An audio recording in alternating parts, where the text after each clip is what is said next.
Замын үд тосгон 1956 онд Бүгд найрамдах Монгол Ард улсын ардын их хурлын тэргүүлэгчдийн 131-р зарилгаар замын үд хороо 1994 онд улсын их хурлын 34-р тогтоолоор сум байгууллагын өргөтгөж шинжилэн зохион байгуулж төвийг нь Борхойн тал гэж нэрлэхээр тогтжээ.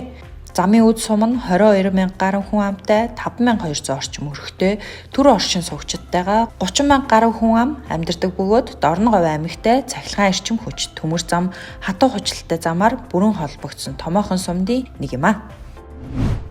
Улсын их хурлын тогтоолын дагуу замын үд сумын прокурорын газар нь 1994 оны 1-р сарын 1-ний өдөр анх байгуулагдаж өдгөө прокурор ажилтан нийт 14 хүний орон тоотой ажиллаж байна.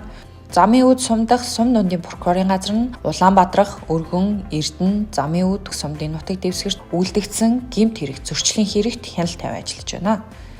Дорноговь аймгийн прокурорын газраас 2022 оны 3 дугаар улирлын байдлаар авилгын 31 хэрэгт хяналт тавьж ажилласан нь өмнөх оны мөн үеэс 13%-аар буурсан үзүүлэлттэй байна.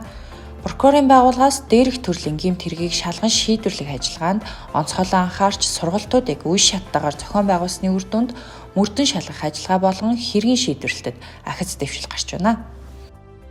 2021-22 оныхоо эрүүгийн нөхцөл байдлын талаар бас дотоодоо судалгаа хийж дүгнэлт хийсэн байгаа.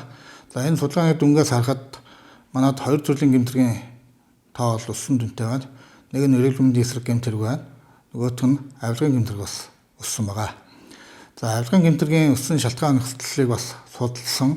Нэгдүгээр бас төрийн албан хаагчтай хариуцлага, хоёрдугаар бас энэ замын үд сумын орон нутгийн өөрийнх нь онцлог байна. Монгол Улсын төрийн бүх хил байгууллагуудын нэгж салбаруудын замын үд суманд үйл ажиллагаа явуулж байгаа. Үүнтэй холбоотойгоор бас хил гайлтай шууд харилцдаг энэ байгууллагын албан хаагчдаас гэмт үзүүлэлт толгодох асуудал нэлээдгүй гарч байгаа. За дээр нь прокурораас авилгын гэмтэргийг шийдвэрлэх практик мэдлэгтэй болох үднээс бас авилгын гэмтэргээ бас тодорхой сургалтууд авч үүнд бас ялангуяа залуу прокуроруудаа нэлээд хамруулж ингэж ажилласан.